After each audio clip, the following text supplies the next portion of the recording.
सो अब स्टार्ट करते हैं इसके कोडिंग को। सबसे पहले आपको दिख रहा होगा कि नॉर्मल सी मिनिमलिस्टिक सी यूआई बनी हुई है एंड ये H1 टैग है, इसके अंदर फाइल अपलोड वाला एक इनपुट बॉक्स है एंड सबमिट बटन है। अब चलते हैं सबसे पहले models.py में एंड ये छोटा सा एक कह सकते हो रिक्वेस्ट वगैरह बना के रखा हुआ है, मतलब रीलोड करोगे तो पेज ही आ जाएगा वगैरह, URL वगैरह सब कुल सेटअप करके रखा हुआ। अपलोडर नाम का एक प्रोजेक्ट है एंड सेटिंग्स के अंदर दो चीज़ें हमने ऐड कर रखी हुई है, ये मेन करके, मेन हमारा एक ऐप है। अब इस ऐप के अंदर एक मॉडल्स के अंदर जाओगे तो तुम्हें एक मॉडल मिल जाएगा पर्सन करके एंड उसके लिए अब हम फाइल अपलोड के लिए एक मॉडल बनाएंगे, file okay models dot model करके एंड फाइल इसको दे देंगे equal to models dot and upload to, इसमें दे सकते हो क्या फाइल्स करके, ठीक। फाइल आ गया, फाइल फील्ड और अपलोड टू फाइल्स हो जाएगा। अब इसको चाहो तो माइग्रेट कर सकते हो एंड नेक्स्ट जो चीज़ है, अब हम यहाँ पे फाइल को कैसे हैंडल करेंगे उसका लॉजिक लिखते हैं। उससे पहले आप HTML फाइल में जाओ, HTML फाइल में आपको देखो फॉर्म टैग मिलेगा एंड H1 टैग है, एक CSRF टोकन ऐड किया हुआ है एंड इनपुट के अंदर नेम करके फाइल ऐड किया हुआ है एंड एक छोटा सा सबमिट बटन है। अब यहाँ पे enctype multipart form data लगाना बहुत ज़रूरी है, क्योंकि अगर आप enctype multipart form data नहीं लगाओगे तो जो भी आपकी फाइल होगी वो यहाँ पे बैकएंड तक सर्वर तक नहीं आएगी। तो ये बहुत इंपॉर्टेंट है, अगर आप मल्टीपल या लाइक फॉर्म वगैरह या फिर कोई फॉर्म के थ्रू अगर आप फाइल वगैरह कोई अपलोड करो तो ये लगा लेना सही रहता है, मतलब इंपॉर्टेंट भी है। अब फाइल को अपलोड करना है तो भाई कैसे फाइल को अपलोड करेंगे, सबसे पहली बात हम चेक करेंगे इफ़ चेक किया, इफ़ रिक्वेस्ट डॉट मेथड, एक सेकेंड यहाँ पे चेक करेंगे कि request dot method equal to post. अगर रिक्वेस्ट मेथड में पोस्ट है तब हम क्या करेंगे, फाइल करेंगे एंड फाइल को एक्सेस करने के लिए होता है request dot files and files के बाद जो भी फाइल का नेम है, तो फाइल का नेम है, मतलब फ्रंट एंड में जो इनपुट बॉक्स लगा हुआ है उसका फाइल का नेम है फाइल, ठीक। इसके थ्रू फाइल आ जाएगी। अब फाइल जैसे आ जाएगी तो file dot objects dot create कर देंगे एंड फाइल के अंदर फाइल पास कर देंगे। तो अब देखोगे तो यहाँ पे फाइल जो भी हम अपलोड करेंगे वो यहाँ पे हैंडल हो जाएगी। इसके अंदर कुछ मैंने फाइल ऑलरेडी अपलोड करके रखी हुई है, उनको मैं एक बार डिलीट करके दिखाता हूँ। ओके सो ये फाइल डिलीट हो गई है एंड अब इसको अपलोड करते हैं। लेट्स टेक एन एग्जांपल, ये अपलोड करते हैं तो अब देखोगे इसके अंदर एक फ़ाइल बन करके आ जाएगी, फाइल करके मॉक डेटा करके। एंड इसके अगर अंदर मैं कोई और फाइल अपलोड करता हूँ लाइक ये वाली, तो ये भी फाइल आ जाएगी, देखोगे। अब यहाँ पे हमें फंक्शन लिखना है जो कि क्या इटरेट करेगा इसके ऊपर और वो इंपोर्ट करेगा। So def dump like create पर क्या क्रिएट DB करके कर सकते हो एंड इसके अंदर फाइल पाथ हम पास करने वाले हैं और उसके बाद पांडास की मदद से हम लोग इसके अंदर फाइल को इंपोर्ट करने वाले हैं। सो पांडास के लिए हम यहाँ पे इंपोर्ट कर लेते हैं DF import pandas as PD कर लिया हुआ है, इंपोर्ट पांडास एज PD। अब हमें करना क्या होगा, डेटा फ्रेम करके एक लाइक वेरिएबल बनाते हैं, DF इज इक्वल टू, अब लिखेंगे क्या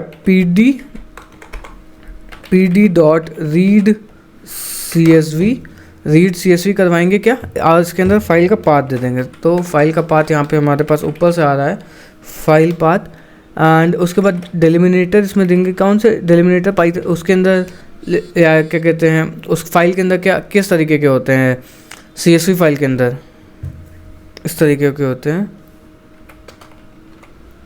ये, ठीक। अब ये जो हमारे पास आई है इसको हमें इस चीज़ को अगर मैं यहाँ पे प्रिंट करता हूँ तो इस डेटा फ्रेम को, तो आप देखोगे क्या हो जाएगा यहाँ पे DF, इसको अगर मैं यहाँ पे प्रिंट करूँगा, कोई फाइल को अपलोड करूँगा, सबमिट करूँगा, फंक्शन तो कॉल ही नहीं किया है, ठीक है। फाइल यहाँ पे लिख लेते हैं obj is equal to obj.file, ठीक है। अब एक बार इसको अपलोड करते हैं, डेटा फ्रेम को प्रिंट करा के दिखाते हैं। डेटा फ्रेम अभी इस तरीके का कुछ दिखेगा आपका, जो भी मतलब इसके अंदर फाइल के अंदर डेटा स्टोर होता। अब इस डेटा को हमें कन्वर्ट करना पड़ेगा किसमें, के अंदर लिस्ट ऑफ CSV में कन्वर्ट कर सकते हो या डिक्ट ऑफ CSV में कन्वर्ट कर सकते हो। मैं लिस्ट ऑफ CSV में कन्वर्ट कर लेता हूँ, लिस्ट ऑफ CSV एंड इसके अंदर हमें क्या करना पड़ेगा, फॉर लूप लगाना पड़ेगा। सो लिस्ट ऑफ एक लिस्ट कॉम्प्रिहेंशन लगाएंगे, लिस्ट ऑफ रो लगाया एंड उसके बाद इटरेट करेंगे इसके ऊपर, फॉर रो इन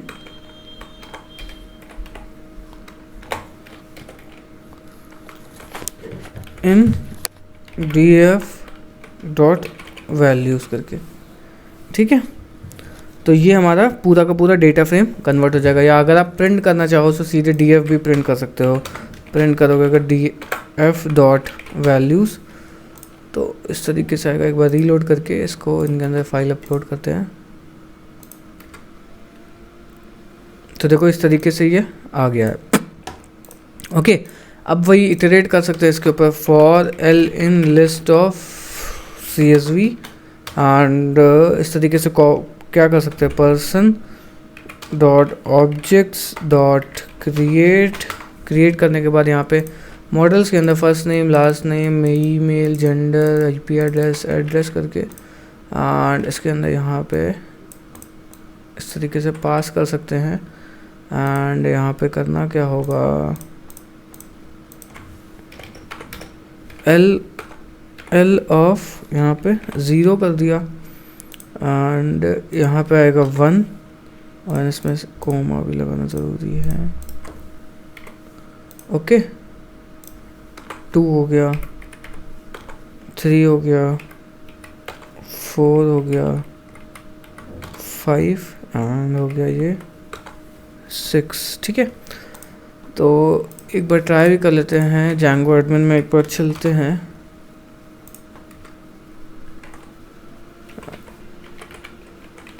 ठीक है, तो पर्सन अभी देख पाओगे इतने सारे हैं एंड इन सबको डिलीट कर देते हैं। एक बार में शेल में चलना पड़ेगा। Python manage.py shell from main dot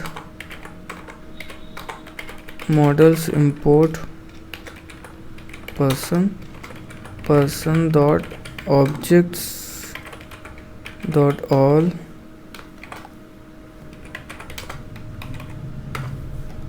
okay and इस पर रीलोड करोगे तो यहाँ पे कोई भी मतलब नहीं मिलेगा पर्सन। ठीक, अब इसमें चलते हैं। यहाँ पे सेलेक्ट किया फाइल को, मॉक डेटा कर दिया। अरे CSR है, वैलिडेशन फेल हो गया।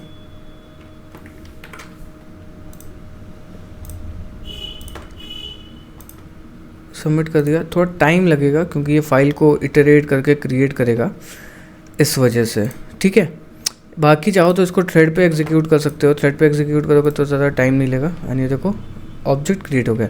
अब ये जो मैंने फेक ये जनरेट करी है, ये मकारो से जनरेट करी है।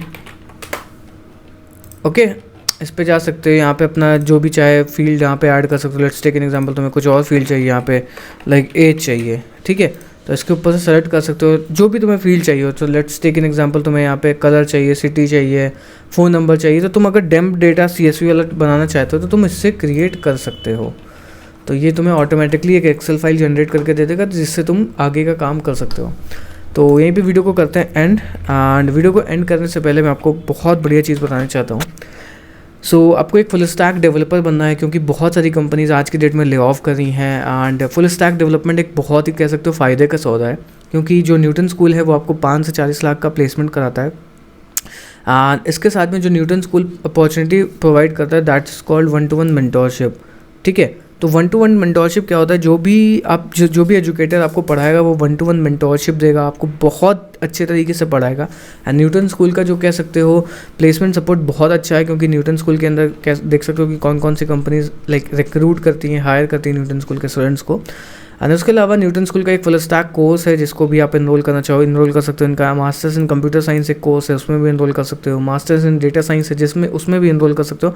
एंड फुल स्टैक डेवलपमेंट है जिसमें भी आप चाहो उसमें इनरोल कर सकते हो। एंड बहुत सारे स्टूडेंट्स देख रहे होंगे कि न्यूटन स्कूल के लाइक कोर्स को लेने के बाद बहुत अच्छी अच्छी कंपनीज़ में like Xiaomi, PayPal, Rapido, Meesho, quiz हो गया, शेयर चैट हो गया, गूगल हो गया। तो इन सब कंपनीज़ में अगर आपको लाइक ट्राई करना है या फिर अच्छा कैरियर बम चाहिए तो फिर ट्राई कर सकते हो न्यूटन स्कूल को। और मिलते हैं किसी नेक्स्ट वीडियो में, तब तक के लिए goodbye and thank you.